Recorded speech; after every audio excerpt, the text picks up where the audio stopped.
அனைவருக்கும் வணக்கம். திருச்செந்தூருக்கு போனால் நிச்சயமாக நம்மளுடைய தலையெழுத்தே மாறும் அப்படின்னு சொல்லுவாங்க. அதாவது முருகப்பெருமானுடைய அறுபடை வீடுகளில் 2வது படை வீடு தாங்க திருச்செந்தூர். இந்த திருச்செந்தூருக்கு எப்படிப்பட்ட பாவத்தோட கஷ்டத்தோட போனாலும் கூட அது எல்லாம் மாற்றி முருகப்பெருமான் நம்மளுடைய தலையெழுத்தையே மாற்றி கொடுப்பார் அப்படிங்கிறது சொல்லுவாங்க. நமக்கு நிறைய பிரச்சனை இருக்குது அப்படின்னு ஜோதிடர்கிட்ட பார்க்கும்போது நிறைய பேர் முதல்ல சொல்கிறது திருச்செந்தூர் போய் வழிபட்டுட்டு வாங்க அப்படின்னு தான் சொல்லுவாங்க. திருச்செந்தூர் போகிறதுக்கு முன்னாடி அந்த முருகப்பெருமான் கோவிலுக்கு நம்ம எப்படி போகணும், நம்ம எப்படிப்பட்ட வழிபாடு செய்யணும், எப்படி வழிபட்டால் நம்மளுடைய தலையெழுத்தே மாறும், வாழ்க்கையில் மகிழ்ச்சி நிறையும் அப்படிங்கிறதெல்லாம் பலருக்கும் தெரியறதில்ல. திருச்செந்தூர் தலத்துக்கு எப்படி வழிபட்டால் அளவில்லாத பலனை பெறலாம் அப்படிங்கிறது பற்றி தாங்க நம்ம இந்த வீடியோவில் முழுமையாக பார்த்து தெரிஞ்சுக்க போகிறோம். வீடியோ கண்டிப்பாக உங்களுக்கு பயனுள்ளதாக தான் இருக்கும். திருச்செந்தூருக்கு நான் இது வரைக்கும் போனதில்லை அப்படின்னு சொல்லக்கூடிய பக்தர்கள் இந்த வீடியோக்கு கீழே பதிவிடுங்க. அதே போல் அறுபடை வீடுகளில் நான் இந்த படை வீட்டுக்கு தான் இன்னும் போனதில்லை அல்லது போயிருக்கேன் அப்படின்னு சொல்கிறீங்களா, மறக்காமல் கமெண்ட் பாக்ஸில் பதிவிடுங்க. இந்த வீடியோவை பார்த்துட்டு இருக்கக்கூடிய நீங்கள் முருகப்பெருமானுடைய பக்தர் அப்படின்னா வீடியோக்கு ஒரு லைக் பண்ணிவிட்டு திருச்செந்தூர் சுப்பிரமணியருக்கு அரோகரா என்ற வாசகத்தை பதிவிட்டுட்டு வீடியோவை ஸ்கிப் பண்ணாமல் பாருங்கள். நீங்கள் இன்னும் உற்சாகம் டிவி சேனலை சப்ஸ்கிரைப் பண்ணாமல் இருந்தால் சப்ஸ்கிரைப் பண்ணிக்கோங்க. கூடவே இருக்க பெல்லைக்கான மறக்காமல் கிளிக் பண்ணிடுங்க. வாங்க வீடியோக்குள்ளே போகலாம்.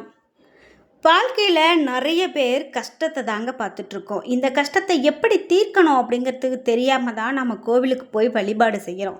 ஆனால் எந்த நேரத்தில் நம்ம எந்த கோவிலுக்கு போகணும், எந்த மாதிரியான வழிபாடு செய்யணும், இதெல்லாம் தெரிஞ்சுக்கிட்டாலே நம்ம வாழ்க்கையில் இருக்கக்கூடிய பாதி பிரச்சனையை தீர்த்துடலாம்.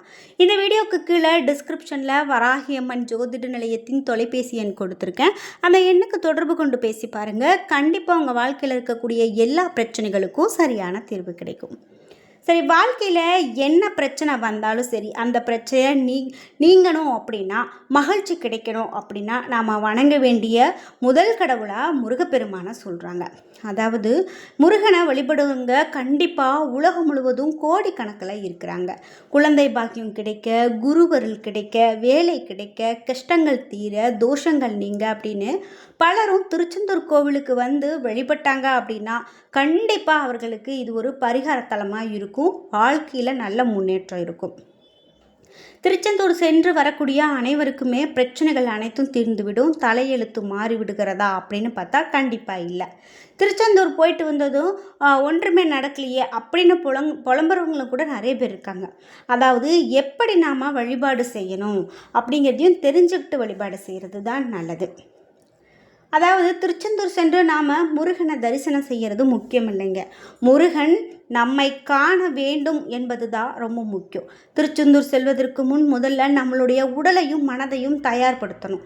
இதற்கு வீட்டில் இருக்கக்கூடிய முருகப்பெருமானுடைய படத்திற்கு முன்பு விளக்கு ஏற்றி வைத்து முருகனிடம் மனம் விட்டு பேசணும். நமக்கு எத்தனையோ மனக்குறைகள், தேவைகள், கவலைகள் எல்லாம் இருக்கலாம். ஆனால் அவற்றை முருகனிடம் சொல்லி புலம்புவதை விடுத்து முருகனிடம் மனம் ஒன்றி மனம் விட்டு பேசணும். மனதார முருகா என அழைத்து நீயே துணை எனக்கு என்று நம்ம வழிபாடு செய்யணும்.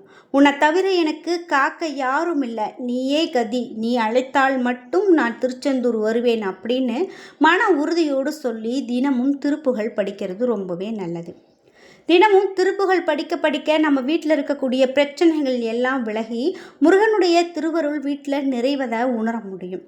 கனவிலோ அல்லது ஏதாவது ஒரு வழியிலோ முருகனே வந்து சில அறிகுறிகளை காட்டுவார். அவர் சொல்லக்கூடிய கோவிலுக்கு நாம் வழிபட்டோம் அப்படின்னா எப்படிப்பட்ட பிரச்சனையாக இருந்தாலும் நீங்கிடும். முருகனே நீங்கள் திருச்செந்தூர் செல்வதற்கான வாய்ப்பை ஏற்படுத்துவார். அதே போல் திருச்செந்தூர் சென்றதும் முதல்ல நாளை கிணற்றில் குளிக்க வேண்டும். அதற்கு பிறகு தான் கடலில் நீராடணும். அதற்கு பிறகு கடை வீதியில் அமைந்திருக்கக்கூடிய தூண்டுக்கை விநாயகர் கோவிலுக்கு சிதறு தேங்காய் வடித்து விட்டு அதற்கு பிறகு திருச்செந்தூரில் 20க்கும் மேற்பட்ட சித்தர்களுடைய ஜீவ சமாதி இருக்குது, அங்கே போய் வழிபாடு செய்யணும். பிறகு முருகனுடைய கோவிலுக்கு வந்து மூலவரான சுப்பிரமணியரையும் சண்முகரையும் வழிபாடு செய்யணும். அதற்கு பிறகு முருகனுடைய சன்னதிக்கு பின்புறம் இருக்கக்கூடிய பஞ்ச லிங்கங்களையும் வழிபாடு செய்கிறது ரொம்ப ரொம்ப நல்லது. அங்கே வழிபட்ட பிறகு வெளிப்பிரகாரத்தில் இருக்கக்கூடிய குரு பகவான், பைரவர், பெருமாள் ஆகியோரையும் வழிபடலாம். கோவிலை வலம் வந்து வணங்கிய பிறகு அங்கு இருக்கக்கூடிய அர்ச்சகர்களிடம் பன்னீர் இலையில் கொடுக்கக்கூடிய விபூதியை கேட்டு வாங்கணும். பன்னீர் இலையில் மொத்தமாக 12 நரம்புகள் இருக்கும். இந்த இலையில் வைத்து கொடுக்கப்படக்கூடிய விபூதி முருகப்பெருமானே தன்னுடைய 12 கைகளாலும் பக்தர்களுக்கு பிரசாதத்தையும் அருளக்கூடியது நடக்குது அப்படின்னு சொல்கிறாங்க. பிரகாரத்தில் முருகப்பெருமான் சத்ரு சம்ஹார மூர்த்தியாக அந்த கோலத்தில் காட்சி கொடுக்குறாரு. அவரை வழிபட்டால் எதிரிகளால் ஏற்படக்கூடிய தொல்லைகள் நீங்கி, அதே போல் மூலவர் சுப்பிரமணியருக்கு சண்முகர் அர்ச்சனை செய்வது, வழிபாடு செய்வது மிகவும் சிறப்பு அப்படின்னு சொல்லலாம்.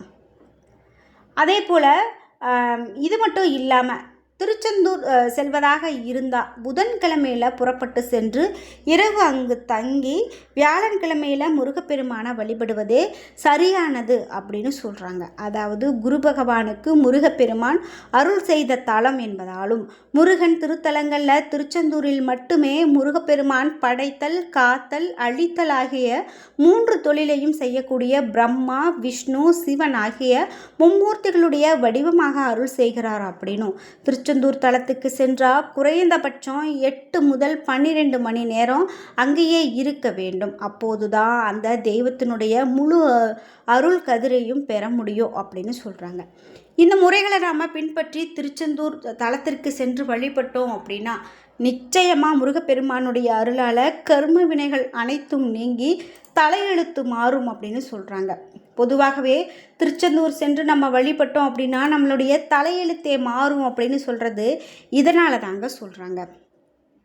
எப்படிப்பட்ட பிரச்சனை, நிறைய பேர் முக்கியமாக வீடு கட்டணும் அப்படின்னு ஆசை இருக்கும். ஆனால் அந்த வீடு கட்டுற ஆசை கனவாகவே நிறைய பேருக்கு இருக்கும். அந்த மாதிரி இருக்கிறவங்க முதல்ல செல்ல வேண்டிய தலமாகவே திருச்செந்தூர் முருகப்பெருமான் கோவிலுக்கு போகணும், அதுதான் நல்லதுன்னு சொல்கிறாங்க. அதே போல் குழந்தை பாக்கியம் இல்லை அப்படின்னா கண்டிப்பாக முருகப்பெருமானை போய் வழிபாடு செய்கிறது நல்லதுன்னு சொல்கிறாங்க. அப்படி வழிபட்டு வரும்போது நிச்சயமாக அந்த முருகப்பெருமானே குழந்தையாக வந்து பிறப்பார் அப்படிங்கிறதும் ஒரு ஐதீகமாகவே இருந்து வருது. இப்படி நமக்கு எந்த ஒரு பிரச்சனையாக இருந்தாலும் முதல்ல முருகப்பெருமானை வழிபடுவது ரொம்ப ரொம்ப நல்லது அப்படின்னு சொல்கிறாங்க. ஒவ்வொரு கோயிலுக்குமே ஒவ்வொரு தனிப்பட்ட சிறப்பு வழிபாட்டு முறை எல்லாமே இருக்குங்க. ஆனால் திருச்செந்தூர் போகிறவங்க பொதுவாக வேறு இன்னொரு கருத்து என்ன சொல்கிறாங்க அப்படின்னு பார்த்தீங்கன்னா, வியாழன்கிழமையில் போகிறது நல்லதுன்னு சொல்கிறாங்க. காரணம், திருச்செந்தூர் அப்படிங்கிறது குருத்தலமாக கருதப்படுறதால. அப்படி நம்ம வியாழன்கிழமை முருகப்பெருமான வழிபாடு செய்வதற்கு முன்பாக அங்கே இருக்கக்கூடிய மூலவர் சமாதியை வழிபடுறது நல்லது. திருச்செந்தூர் ஆலயத்தை கட்டியவர் மொத்தமாக 5 பேர். அதில் 3 பேர் அந்த இடத்துல ஜீவ சமாதி அடைந்திருக்காங்க. அந்த ஜீவ சமாதி இருக்கக்கூடிய இடத்துக்கு சென்று அவர்களை வழிபட்டு வர்றதால, அங்கு மிக பெரும் அமைதியாக அமர்ந்து தியானம் செய்கிறதால நமக்கு முன்னாடி இருக்கக்கூடிய எல்லா பிரச்சனையும் காணாமல் போகும் அப்படின்னு சொல்கிறாங்க. நம்ம நினைத்தது நிறைவேறும் என்பது சொல்லப்படுது. இது மட்டும் இல்லாமல் முருகப்பெருமானை வழிபாடு செய்வதற்கு முன்பாக நாம் மூலவர் இடத்துல நம்ம வழிபாடு செய்கிறோம். அதாவது அந்த மூவர் சமாதியை இந்த முறையில் வழிபாடு செய்துட்டு முருகப்பெருமானை வழிபாடு செய்த நம்மளுடைய வேண்டுதல்கள் அனைத்தும் நிறைவேறுவதோட முருகப்பெருமானுடைய அருளும் பரிபூரணமாக கிடைக்கும். எடுத்து வந்த அந்த நாம் ஒரு எலுமிச்சம்பழத்தை எடுத்துகிட்டு போய் கோவிலில் வச்சு வழிபாடு செஞ்சுட்டு வரும்போது அந்த எலுமிச்சம்பழத்தை வீட்டுக்கு எடுத்துகிட்டு வரும்போது அனைவருமே அந்த எலுமிச்சம்பழத்தை சாப்பிடும்போது நிச்சயமாக நமக்கு இருக்கக்கூடிய எல்லா பிரச்சனையும் தீரும் அப்படின்னு சொல்கிறாங்க. திருச்செந்தூர் முருகப்பெருமானை வழிபாடு செய்வது எந்த அளவுக்கு முக்கியமோ, முருகப்பெருமானை வழிபாடு செய்வதற்கு முன்பாக மூவர் சமாதிக்கு சென்று அவர்களை வழிபாடு செய்வதும் மிக மிக முக்கியம். இதுவரை நம்ம வழிபாட்டை செய்யாமல் இருக்கிறவங்க, இந்த மாதிரி மூவர் வழிபாட்டை செய்யாமல் இருக்கிறவங்க இனிமே இப்படி செய்து வழிபாடு செய்து பாருங்கள், கண்டிப்பாக முழுமையான பலனையும் பெற முடியும் அப்படின்னு சொல்கிறாங்க.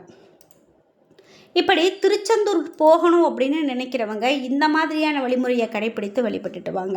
இந்த வீடியோவை பார்த்துட்டு இருக்கக்கூடிய நீங்கள் திருச்செந்தூருக்கு இதுவரைக்கும் நான் போனதில்லை, இப்போது நான் திருச்செந்தூருக்கு போகக்கூடிய எண்ணம் இருக்குது, அல்லது இப்போ தான் எனக்கு நேரம் கிடைச்சிருக்கு அப்படின்னா மறக்காமல் உங்களுடைய கருத்துக்களை கமெண்ட் பாக்ஸில் பதிவிடுங்க.